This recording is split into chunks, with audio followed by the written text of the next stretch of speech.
ಚಡಪಡಿಸು ನುಡಿಗಳ ಕವನ ಇದೆ, ಚಡಪಡಿಸುವ ತಡವರಿಸುವ ಚಲನ ಇದೆ.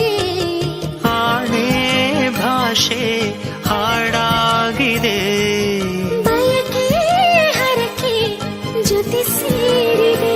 ಈ ನನ್ನ ಧಮನಿಯ ಒಳಗು ನಿನ್ನದೇ ರೂಪವು.